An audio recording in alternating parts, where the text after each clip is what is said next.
Igreja.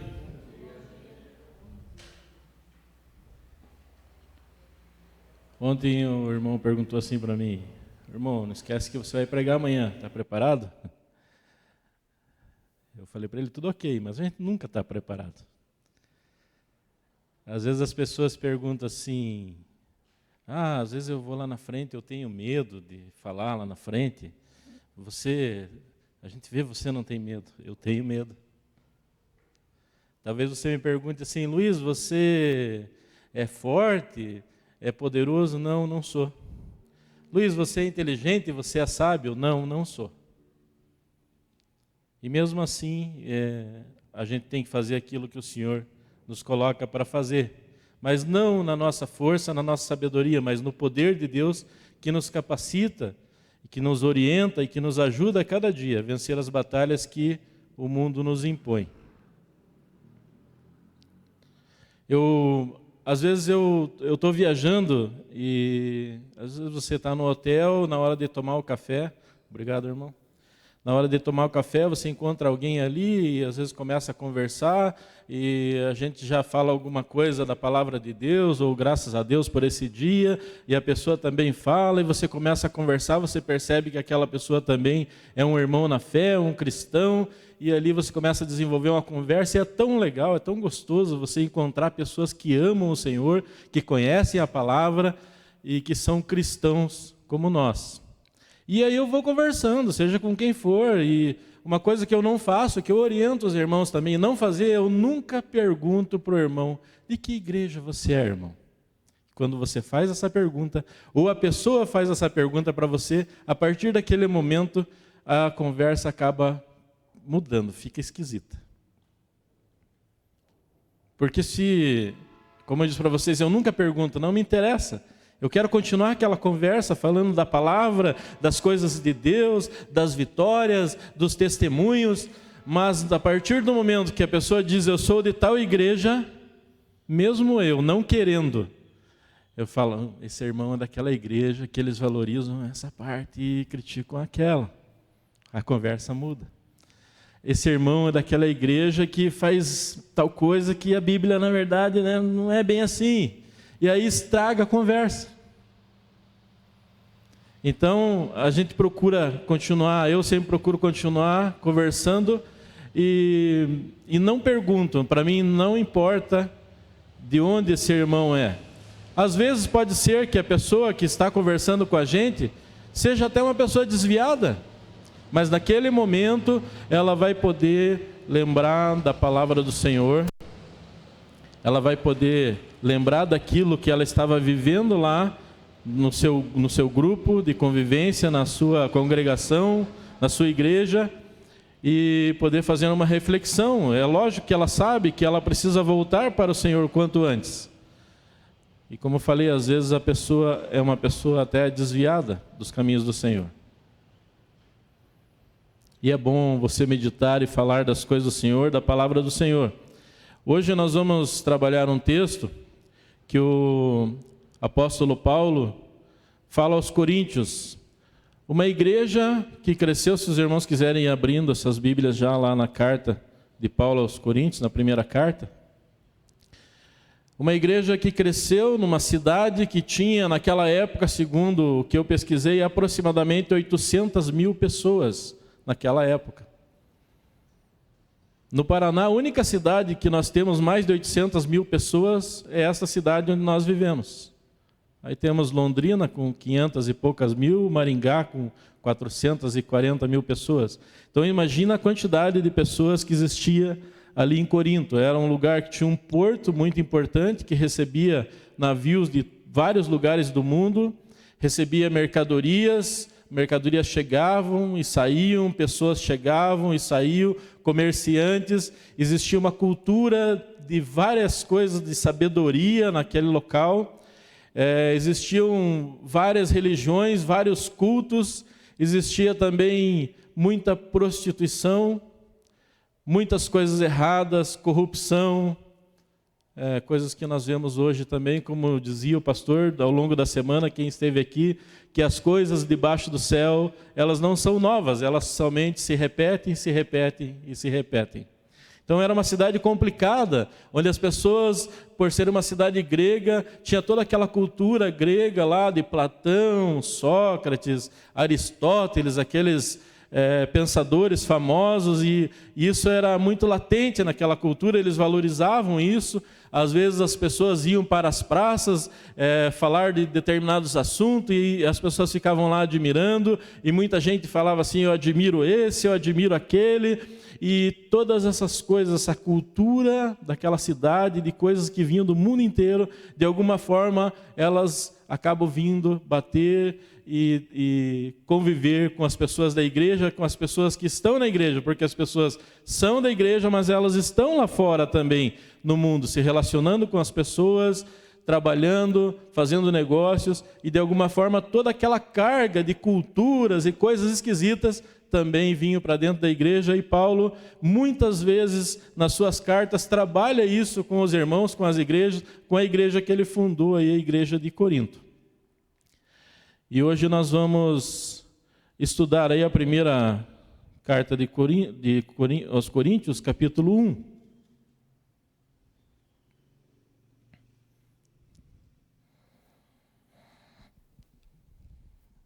Vamos começar no verso 2.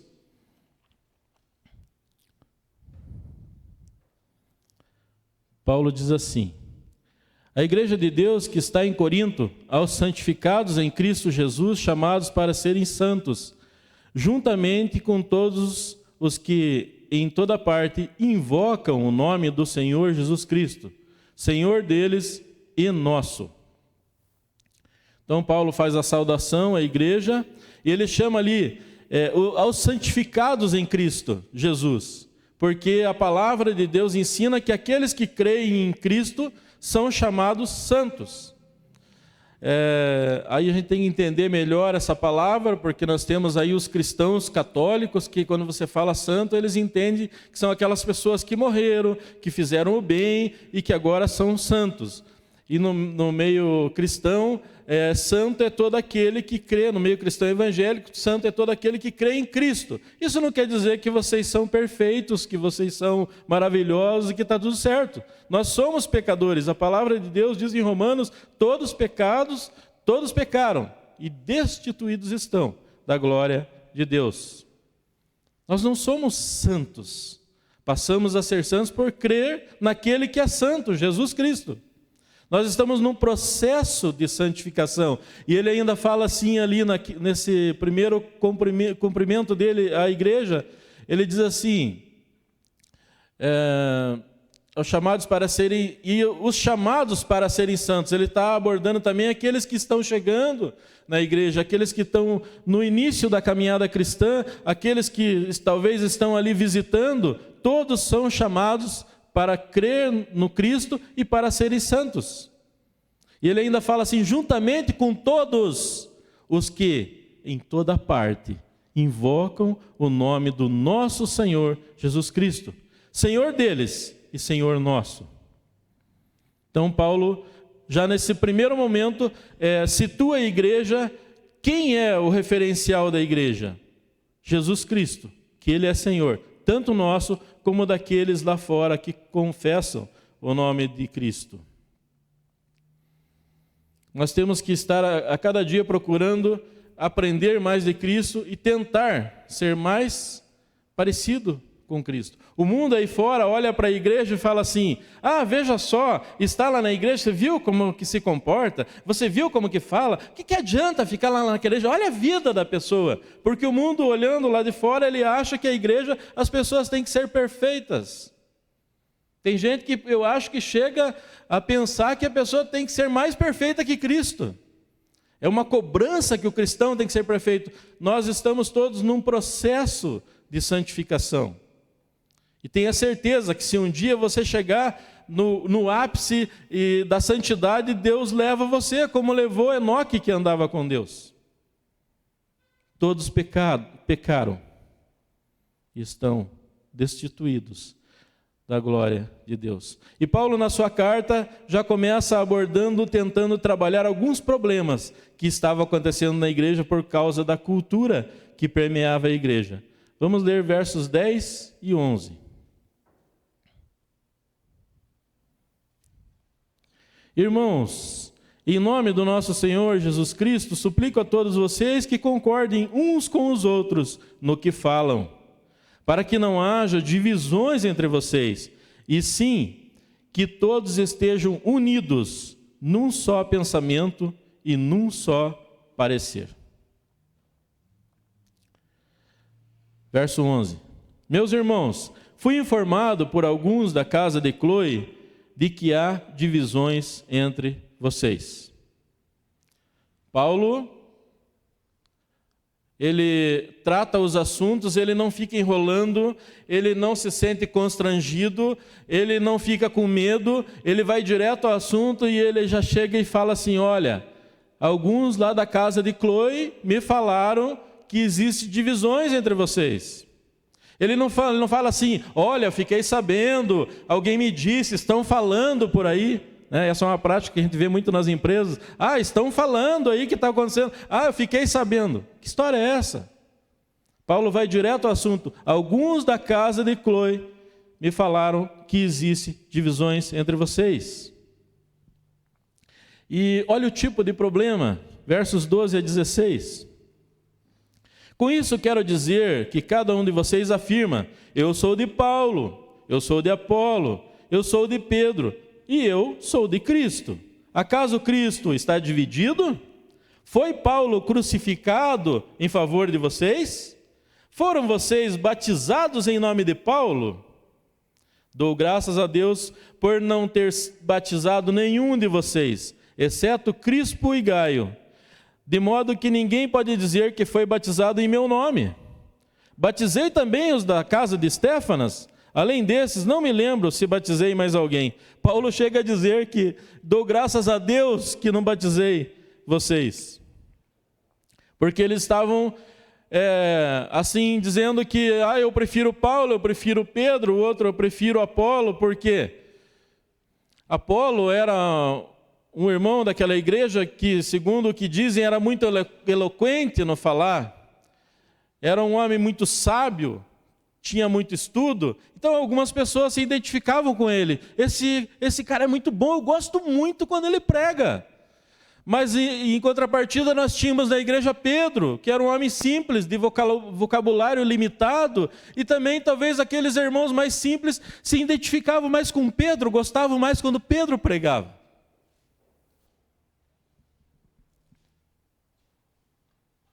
E alguns falavam assim: não, eu sou de Paulo, né? Paulo foi o fundador dessa igreja, eu sou de Paulo.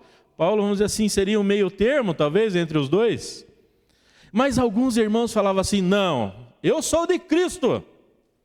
Aí nós fomos tentados a falar: esses irmãos estavam certos. Nós somos de Cristo, somos ou não somos? Mas nós temos que pensar, quando existia essa divisão que Paulo está tratando, que um falava assim: eu sou de Paulo, eu sou de Pedro, eu sou de Apolo, e quando alguns diziam assim: eu sou de Cristo, talvez eles estivessem falando para os demais: não, eu não sigo esses caras aí, eu não vou colocar minha cabeça debaixo do jugo deles, eu não, autoridade sobre minha pessoa não, só sigo a Cristo. Talvez era aquele tipo de pessoa que não querem obedecer às autoridades, à autoridade das pessoas. Nas igrejas existe uma autoridade pastoral que tem que ser respeitada. Lá na igreja católica também existe lá o padre que também tem que ser respeitado. A Bíblia toda, em vários momentos, fala que nós temos que respeitar as autoridades. Talvez esses irmãos que estavam falando: não, eu não sou desses, eu sou de Cristo. Talvez... pode ser que sejam, o texto não fala isso, mas pessoas que não queriam respeitar a autoridade. E hoje, no mundo que nós estamos vivendo, no atual momento, é o que a gente mais vê: pessoas que não querem respeitar as autoridades, que se voltam contra as autoridades. E Paulo está tratando isso com esses irmãos. A igreja não pode ter preferência por irmãos, por pessoas, por esse ou por aquele. Nós caímos numa armadilha quando nós fazemos esse tipo de coisa. Todas as pessoas são instrumentos do Senhor. Os irmãos que estavam tocando aqui agora são instrumentos do Senhor. Eles estão fazendo algo para o Senhor, para a honra, para a glória do Senhor, para que Ele seja conhecido entre as nações, para que Ele seja honrado entre as nações. Toda a honra e toda a glória é dEle. Irmãos, na igreja, ninguém é concorrente. Todos nós estamos no mesmo time. Todos nós temos que contribuir para que as coisas deem certo, para que as coisas funcionem. Nós temos que nos entender, muitas vezes nós temos que deixar de lado a nossa individualidade, escutar o irmão, e eu tenho que ceder um pouco, o irmão cede um pouco, e nós achamos um caminho comum, sempre olhando para onde? Para a palavra de Deus. Ali Paulo chega a dar graças a Deus porque não tinha batizado nenhum deles. Porque talvez algumas pessoas pensassem, aquele que me batizou, eu sou dele. Já pensou?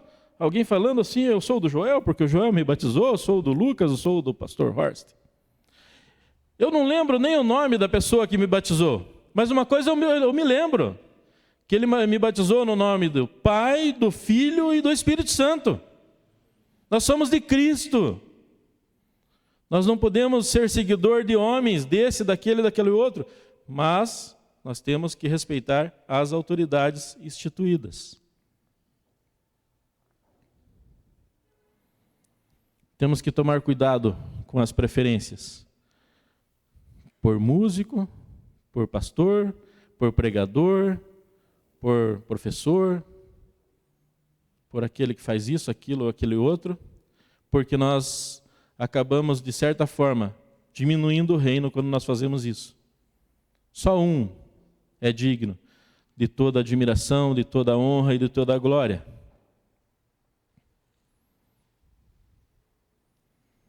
Paulo trata esse problema. E vamos ver o que Paulo diz para eles, depois que ele diz assim que ele, graças a Deus que ele não batizou, alguns deles batizou poucos. No verso 17, Paulo deixa claro para a igreja qual é a missão dele. Diz assim: pois Cristo não me enviou para batizar, mas para pregar o evangelho, não com palavras de sabedoria humana, para que a cruz de Cristo não seja esvaziada. Cristo, sabedoria e poder de Deus. Olha o que ele diz.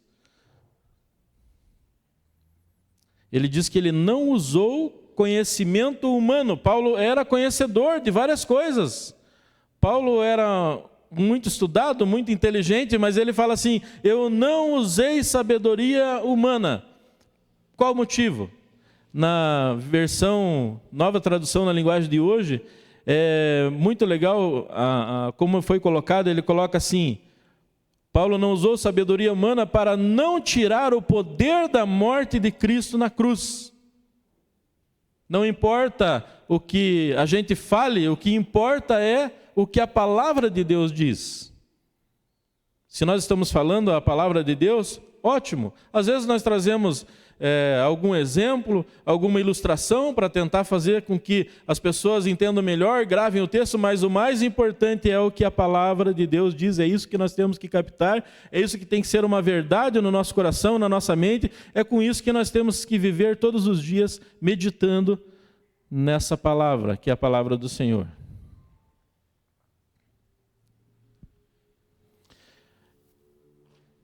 Eu soube uma vez uma história que uma pessoa me contou de uma igreja que tem mais ou menos quase 400 pessoas, uma igreja grande, e ela tem outras igrejas aí em Curitiba, no Paraná, fora também em outros estados. E certo dia o irmão dirigente dessa igreja, responsável pelo louvor, estava com uma dificuldade, porque eles têm 3 cultos no domingo. E precisa, como aqui nós tínhamos, acho que 6 pessoas, né, no louvor agora? 6, né?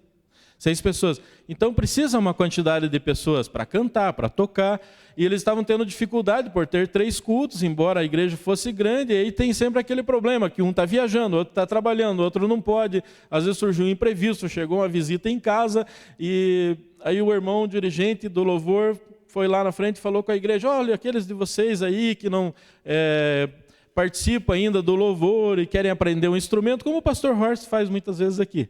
Convido os irmãos para servir. Eu não vou só aprender, mas eu vou servir. Como o pessoal da flauta aqui hoje estava servindo ao Senhor, né? Honrando e glorificando o nome do Senhor. Então esse irmão deu esse aviso, falou: quem quiser aprender a cantar e tal, e surgiu várias pessoas, e uma irmã foi lá e falou com ele, falou: meu sonho é cantar para o Senhor, é louvar a Deus. Mas eu nunca cantei assim em lugar nenhum, mas é uma vontade assim que eu tenho, mas nunca me deram uma oportunidade. Ele falou: irmã, agora chegou a tua vez. E aí começaram ali os ensaios, né? E foram ensaiando e tal. E essa irmã tinha uma dificuldade que o dirigente já percebeu. Ela começava a cantar junto com as pessoas e de repente ela estava cantando mais alto que todo mundo. O pessoal da música aí deve saber, né, por que acontece isso. Aí ele falava: não, irmão, menos, está muito alto. E ela falava assim: mas é que eu não estou ouvindo a minha voz, eu só escuto a voz dos outros, parece que eu não estou. Aí eu começo. Ele falou: não, vai devagar, tá? E foi treinando aquela irmã até que chegou o primeiro dia que ela foi cantar junto com os demais lá no culto. E ela cantou, teve uns momentos que ela cantou mais alto, foi complicado, e passou. Daí vem o segundo culto, mas ela muito dedicada. Muito dedicada. O irmão pensava assim: puxa vida, olha o que eu arrumei agora, mas ela era dedicada demais, ela chegava cedo, ela ensaiava o que o irmão pedia durante a semana, né? Ela tentava ajudar todo mundo, e sempre: olha, eu estudei, eu li, eu cantei, eu treinei essa semana, muita dedicação, mas ela não tinha muito talento. Não era dela, por mais que ela amasse cantar, não era, e ela estava se esforçando. Aí passou no segundo culto, o irmão responsável lá, o dirigente, recebeu 2 irmãos da igreja reclamando, porque não tinha condições daquela irmã estar cantando. Aquela irmã era desafinada, ela atrapalhava, ela cantava mais alto que todo mundo, foi reclamada, coitada para ele. Não dá. E ele já abalado com tudo aquilo ali, né, porque foi ele que inventou isso aí. E ele pensou: não, hoje eu vou ter que conversar com a irmã depois do culto e tal. E ele vinha trabalhando durante a semana no ensaio. E ele falou: irmã, vamos fazer o seguinte, eu vou ficar ali na frente, no primeiro banco, e você está cantando lá. Quando eu perceber que a irmã está exagerando, está indo muito alto, eu vou fazer assim para a irmã. E a irmã diminui, meio que faz uma dublagem lá e tal, vou ajudar a irmã. E foi. E ele pensou: aí depois do culto eu vou conversar com ela, falar, né, com todo jeito, falar: olha, não dá, você vai continuar ensaiando, mas não dá para você cantar lá, já tinha gente reclamando, né? Enfim. Aí começou o culto, e esse irmão dirigente estava lá na frente, tudo certo. E aí foi lá o irmão para a abertura do culto e leu o seguinte texto. Vamos ler. Versos 27 a 29, aí da primeira carta. O irmão na abertura do culto, que não sabia nada do que estava acontecendo, né, levado pelo Espírito Santo, leu essa palavra. 27 a 29. Mas Deus escolheu as coisas loucas do mundo para envergonhar os sábios, e escolheu as coisas fracas do mundo para envergonhar as fortes. Ele escolheu as coisas insignificantes do mundo, e as desprezadas, e as que nada são, para reduzir a nada as que são. 29. Para que ninguém se vanglorie diante dele. Aí o irmão, quando ouviu aquela palavra,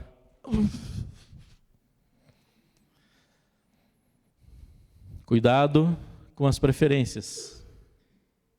Cuidado. Às vezes pode ser que a gente ache que o irmão não prega bem, que o irmão erra as palavras, como o pastor que estava aqui ministrando essa semana falou. Às vezes ele mesmo, que é um homem estudioso da palavra, escreveu vários livros, às vezes confunde o nome das pessoas e troca, e acaba esquecendo uma coisa, pula, fala o versículo errado. E as pessoas, às vezes, ainda hoje, todo esse tempo de evangelho, de Bíblia, ainda vêm para a igreja para assistir o culto, para ouvir um louvor agradável, para ouvir uma palavra que agrade o seu coração, para se sentir bem. Irmãos, a gente não vem à igreja para um programa. Todos nós, a gente comparece aqui para louvar o Senhor, para glorificar o Senhor, para prestar o nosso culto ao Senhor. Nós não estamos aqui para ouvir uma palavra que nos agrade, para ouvir um louvor maravilhoso. E às vezes Deus faz isso. Ele escolhe aquelas coisas que as pessoas acham fracas, loucas, insignificantes, desprezadas, para reduzir a nada aquelas que são. Para as pessoas entenderem que Deus escolhe quem Ele quer para fazer o que Ele quer, para Ele. Às vezes, irmãos, nós somos essa irmã com dificuldade lá para cantar, que somos julgados, que somos talvez ridicularizados ou diminuídos. Às vezes nós somos essa irmã. Às vezes nós somos aquele dirigente tentando dar uma oportunidade, tentando corrigir algo, tentando fazer as coisas funcionarem. Às vezes, irmãos, nós somos aquele irmão que se acha no direito de chegar lá e cobrar. Não pode estar cantando lá, não pode estar pregando, não pode estar fazendo, não pode estar ensinando. Não. Quem somos nós para julgar o irmão? Que talvez ele não seja do jeito que a gente gostaria que ele fosse. E aí surge esse tipo de coisa que surgiu em Corinto. Eu sou de Paulo, sou de Apolo, sou de Pedro, sou de Cristo. Quem somos nós quando nós estamos diante do Senhor, quando ninguém está olhando? O que nós pensamos, como nós julgamos, como nós avaliamos as coisas do Senhor. Verso 29 diz que, vamos ler de novo. Isso acontece que para que ninguém se vanglorie diante dele. Muitas vezes você está tão empolgado em fazer uma coisa certa, e daí você vai fazer, nossa, eu fiz errado. É o Senhor trabalhando na tua vida, para você não achar que você é tão maravilhoso como você pensa que você é. Você tem que se esvaziar de si e fazer o teu melhor para o Senhor, para a honra e a glória dEle. Diante dEle ninguém se vangloria, diante dEle todo o joelho se dobra. Ele é o Senhor. Talvez você está aqui hoje, você está com medo pelo que as pessoas falam, porque o mundo aí fora está falando. Não tenha medo, o Senhor está no controle de todas as coisas. Nós estamos debaixo da potente mão do Senhor. Deus está vendo tudo o que acontece. Versos 18 e 19. Olha só. Pois a mensagem da cruz é loucura para os que estão perecendo, mas para nós que estamos sendo salvos, é o poder de Deus. Pois está escrito: destruirei a sabedoria dos sábios e rejeitarei a inteligência dos inteligentes. Olha o que Paulo está ensinando para esse povo. Não é pela sabedoria das pessoas, pela inteligência. E Paulo diz isso. A mensagem da cruz é loucura para os que estão perecendo, mas para nós que estamos sendo salvos é o poder de Deus. Por quê? Porque quando ele fala ali que Deus usa as coisas fracas desse mundo para confundir as fortes, as poderosas, e também usa as... Me perdi. O Senhor, tem misericórdia de mim. Está vendo? Está entendendo? É para você não achar que você é o bom, que você sabe tudo. Nós estamos aqui para que Deus seja glorificado, não nós. Deus usa as coisas loucas desse mundo para confundir as sábias. O que ele quer dizer com isso? Por que eu voltei ali? Fui pesquisar. A gente, como pregador, tem que pesquisar, né, pastor? Porque às vezes a gente tem convicção de uma coisa e quando a gente vai pesquisar, a gente fala assim, meu Deus, eu estava errado. Aí estou pesquisando sobre essa questão da fraqueza, de usar os fracos, as coisas fracas, não tem muita coisa. Mas a parte da loucura tem muita coisa. Interessante que Paulo fala assim, Deus usa, verso 27. Deus usa as coisas loucas. Ele está falando que ele usa as coisas loucas, não pessoas loucas. E aí eu pesquisando essa questão das coisas loucas, da sabedoria, o que eu encontrei? Daí fui em um momento, achei um vídeo do YouTube, e daí achei outro, e outro, e outro, e outro. Sabe o que eu encontrei? Um monte de gente louca, falando da palavra. Gente bêbada, drogada, falando da palavra. Aí você pode até cair na armadilha e falar assim, nossa, está falando da palavra, que bênção. Quem está falando da palavra? Muitas vezes, um desviado que brigou com a igreja, que não concordou com os pastores, que não escutou os irmãos e que foi embora e está lá perdido no mundo, muitas vezes morando na rua. E ele fala da palavra, cheio de cachaça na cabeça, cheio de droga no seu corpo. E as pessoas entendem que é isso aqui. Deus usa as coisas loucas. Não se enganem, irmãos. Porque Paulo vai aqui e ele diz, qual é a coisa louca que Paulo está falando, verso 18? Pois a mensagem da cruz é loucura. O mundo, quando olha para a igreja lá de fora, ele olha e fala assim, meu Deus, esse povo é louco. Ele olha lá de fora e fala assim, a igreja é fraca. Por quê? Não tem poderosos na igreja, não tem pessoas com grande influência na igreja. O mundo nos enxerga como loucos e como fracos. Mas Deus diz que é essa loucura que é a pregação para os que estão perecendo. Mas para os que estão sendo salvos, vocês estão sendo salvos. Ela é o poder de Deus. Amém? A mensagem da cruz é o poder de Deus. Para muitos a mensagem da cruz é loucura. Eu vou pular algumas coisas porque o relógio está andando mais rápido do que eu. E Deus seja louvado por isso. Versos 22 a 25. Os judeus pedem sinais miraculosos e os gregos procuram sabedoria. Nós, porém, pregamos a Cristo crucificado, o qual, de fato, é escândalo para os judeus e loucura para os gentios. Mas para os que foram chamados, tanto judeus como gregos, Cristo é o poder de Deus e a sabedoria de Deus. Porque a loucura de Deus é mais sábia que a sabedoria humana, e a fraqueza de Deus é mais forte que a força do homem.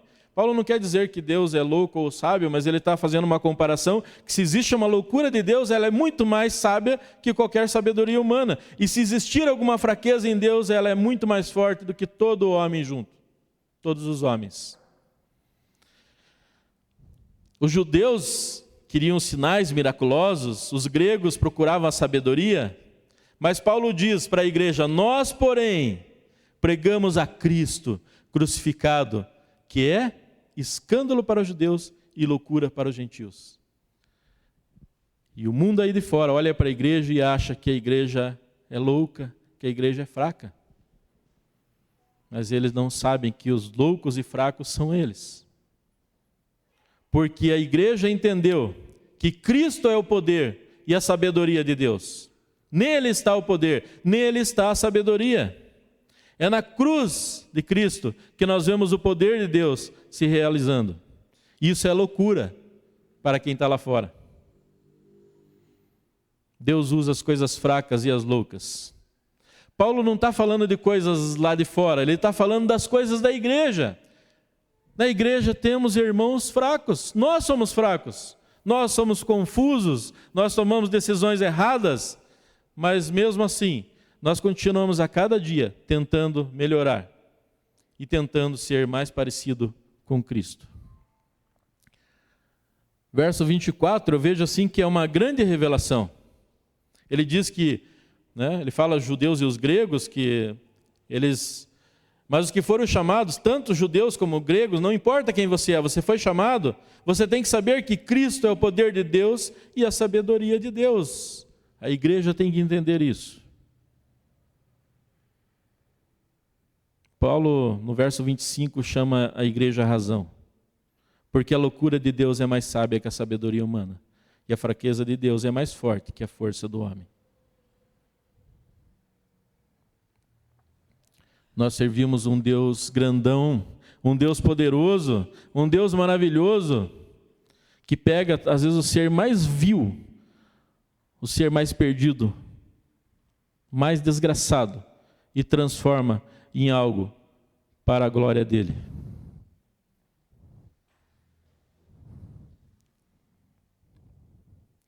Ele usa coisas pequenas e loucas para confundir coisas poderosas e sábias. Tem na Bíblia algumas coisas que a gente pode ver assim, tem várias, eu pontuei algumas aqui, que você vê essa questão de Deus usar as coisas loucas e as coisas fracas. Algumas coisas só para você lembrar. Para que o mundo olha e diz que é loucura. Eu creio nelas, tem gente que duvida. Uma menina foi levada escrava para Samaria e ela conversou com a sua senhora e disse: minha senhora, se o seu marido for ter com o profeta lá em Samaria, ele vai ser curado da lepra. Ela estava falando do general Naamã. E o general Naamã confiou naquela criança, que era fraca, e foi até lá falar com o profeta Eliseu. E o profeta Eliseu nem saiu para recebê-lo, mandou lá, o rapaz que trabalhava com ele, fala para ele ir lá e dar 7 mergulhos no Jordão. E ele ficou indignado. O cara não veio nem me atender, trouxe presentes, não me recebe, e ficou muito bravo. Alguém falou assim: meu general, se ele pedisse alguma coisa difícil, o senhor faria? Ah, faria. Então, dá os 7 mergulhos. E ele fez isso e ficou curado. Isso é o poder de Deus. Daniel foi jogado na cova dos leões, os líderes, os poderosos armaram contra Daniel, e a Bíblia diz que Deus fechou a boca dos leões. E o rei, quando soube, entendeu toda aquela malandragem, pegou aqueles que falaram de Daniel e jogou também na cova dos leões. E eles foram despedaçados no ar, ainda não chegaram nem a cair no chão. É loucura, mas é o poder de Deus. O profeta Samuel, quando foi na casa de Jessé, ungir um dos filhos dele, rei, tomou uma enorme lição. Ele olhou para um filho, viu, é esse. Deus falou: não, não é esse. Vem outro, é esse. Não, não é. Até que chegou em Davi. Deus falou: unge-o, é este. E ele deu uma grande lição para o profeta: eu não vejo como os homens veem, porque os homens veem o exterior, mas eu, porém, sondo o coração, eu vejo o coração. Então, às vezes a irmã do louvor que está sendo julgada, Deus vê o coração. Deus vê o coração. 3 homens foram jogados numa fornalha e quando olhavam lá, tinha 4 homens. E eles saíram de lá, nem chamuscados pelo fogo eles estavam. É loucura? É o poder de Deus.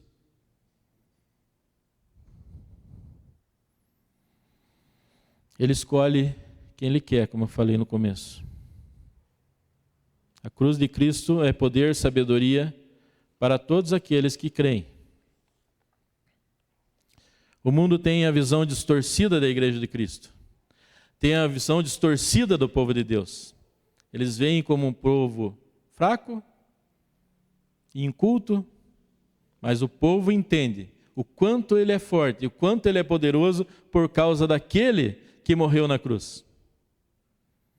Como o texto disse, Paulo não usou sabedoria para pregar às pessoas, para não diminuir o sacrifício de Cristo na cruz. É por causa disso que nós estamos aqui hoje, por causa dele.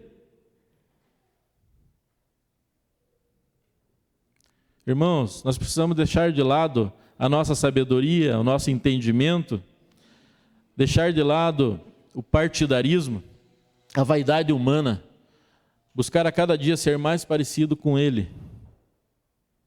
Precisamos nos fortalecer na mensagem da cruz, viver em comunhão e unidade de corpo como igreja, não deixar que as coisas lá de fora venham afetar a igreja para que haja divisão.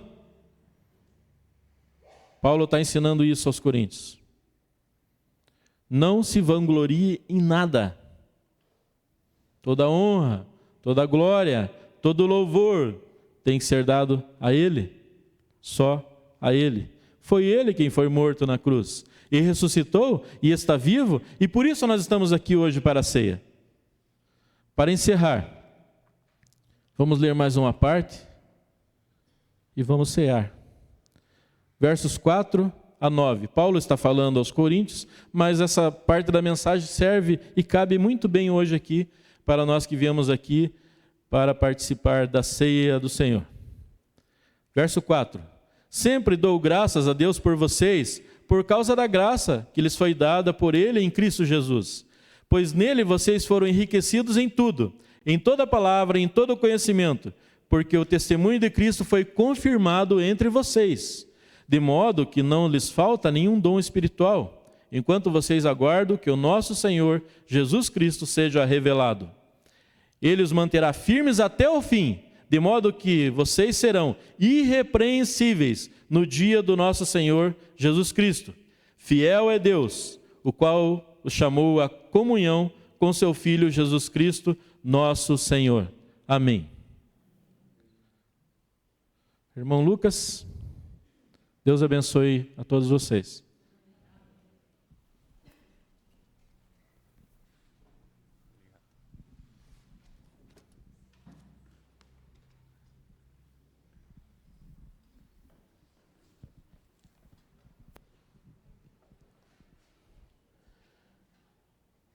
Uma coisa que o Luiz estava falando, eu lembrei de Marcos 10,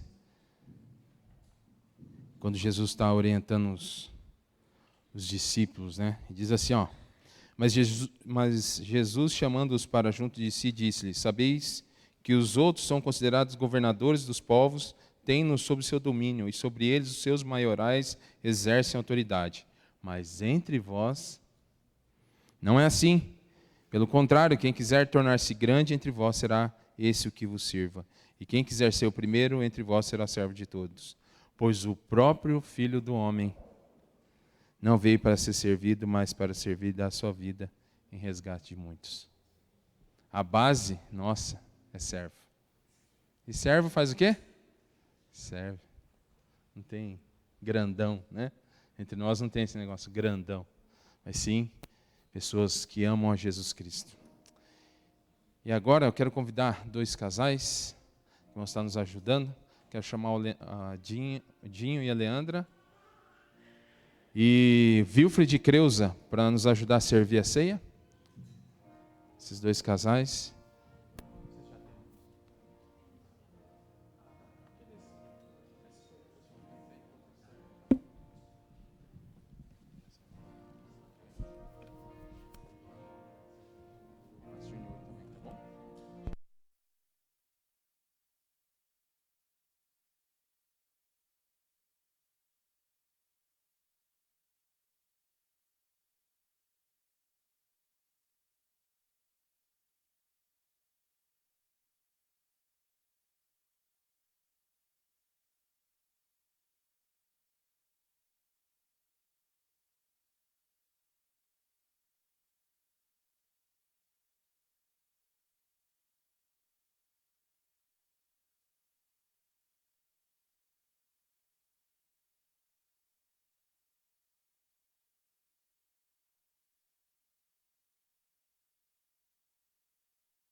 Deus é bom, né, irmãos? Muito bom. Como nós somos maus, né? Se não fosse a bondade, a graça, a misericórdia dele, jamais, irmãos, estaremos aqui. E a Bíblia, eu gostei muito dessa música. Sua bondade me seguirá, né? E ela segue a gente. É Deus purinho, purinho, purinho, purinho em nossas vidas, irmãos. Que bênção. Que bênção. A palavra de Deus diz assim: enquanto comiam, tomou Jesus um pão, e abençoando-o partiu e deu aos discípulos, dizendo: tomai e comei, este é meu corpo. Eu vou fazer algo legal agora. Ninguém aqui é grandão, né? Ninguém é grandão, né? Escolhe o irmão. Fala: irmão, olha que legal, um dia nós vamos estar na eternidade e nós vamos comer junto. Sai do seu lugar. Fala assim: irmão, vai lá falar para o irmão. Ó, vamos comer o pão e tomar um cálice junto. Escolhe alguém. Ninguém aqui é estranho, irmão. Tudo serve de Deus. Vai, escolhe alguém, sai de perto da sua família aí. Fala assim: irmão, um dia nós vamos comer junto. Olha que coisa boa. Pensa na sustância. Nós vamos comer com alguém? É Deus, meu. É bondade, gente. Fala para o irmão: olha só, vamos comer junto. Foi isso que Jesus fez. E tendo dado graças, comeu o pão. E depois ele tomou, dizendo que esse cálice é a nova aliança, irmãos. Fala para o irmão aí, ó. Olha o que Jesus fez por nós. Comamos do pão e bebamos do cálice.